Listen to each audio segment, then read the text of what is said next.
In today's Miami Vice, the series possibly overestimates the level of investment viewers would feel in Crockett's sweeping romance with a beautiful architect.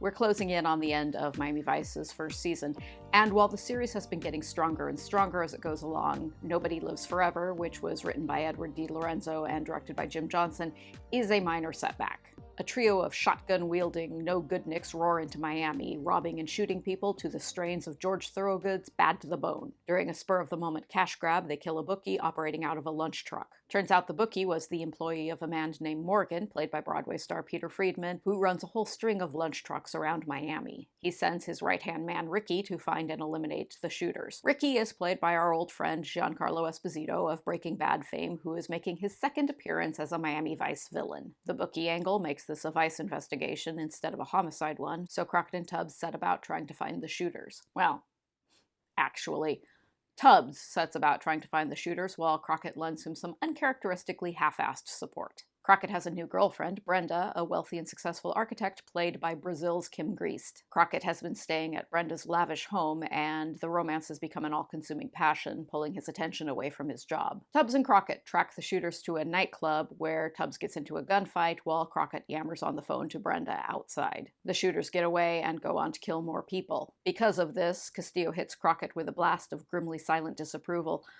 which would just make me shrivel up and die. Even though it's impacting his work, Crockett continues to devote himself to Brenda, who pressures him to leave his dangerous job. There's an interesting scene where Tubbs stops by to have breakfast with Crockett and Brenda, and everyone seems to be having a convivial good time, and then Crockett leaves the room, and Tubbs and Brenda tear into each other. They're both polite, but barely. It's clear Tubbs does not like Brenda, or at the very least doesn't think she's a good match for his partner, and it's clear viewers are meant to share his viewpoint. Meanwhile, the shooters kill Ricky and another of Morgan's goons during a violent confrontation at a diner. Izzy, who happens to be in the middle of things, as he so often is, tips off Crockett and Tubbs that he overheard the shooters talk about robbing more of Morgan's lunch trucks. So Crockett and Tubbs stake out Morgan's fleet of trucks.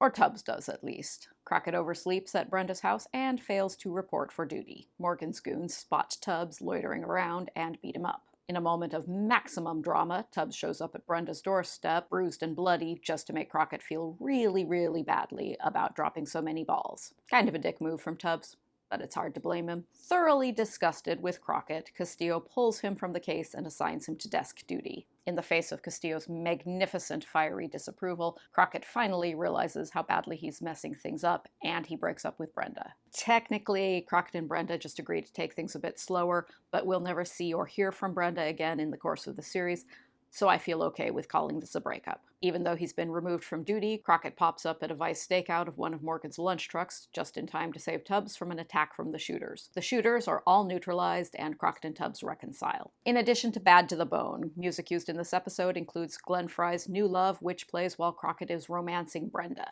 We also get the iconic instrumental piece Green Onions by Booker T and the MGs from 1962, which plays at the diner where the shooters kill Ricky. Also, there's a late episode montage where Crockett mulls over his romance with Brenda, which is scored to a song by Red 7 from 1984 called Heartbeat. This is not to be confused with the song Heartbeat by Wham off their 1984 Make It Big album, or with the Billboard Hot 100 Top 10 hit Heartbeat by Don Johnson from 1986. So I've got a couple of minor quibbles with this episode. For starters, the shooters are depicted as just blundering idiots who steamroller their way through Miami, causing chaos and making absolutely no effort to cover their tracks. It's weird that it takes Vice an entire episode to stop them. Mostly, though, this episode has a Brenda problem. I want to cut her some slack because this episode stacks the deck against her. While Brenda's viewpoint throughout this episode is always at least somewhat sympathetic, she's also a bit of a drag, and there's no pleasure to be found in watching her scenes with Crockett. Much of this episode is spent waiting for Crockett to stop messing up, get his act together, and end this relationship. And that's a bit tedious. Brenda is cast from the same mold as Crockett's ex-wife Caroline in that she openly disapproves of his job, and that she represents a kind of normal life that will always be just out of his reach. After this episode, the series will more or less jettison the idea that a normal life is something that Crockett would want or would pursue, and he'll mostly be romantically paired with murderers and junkies and world-famous pop stars from here on out. Frankly, in the world of Miami Vice, that makes a whole lot more sense and works out a lot better for everyone. particularly viewers. It sounds like I have a lot of complaints, but honestly, this episode's fine.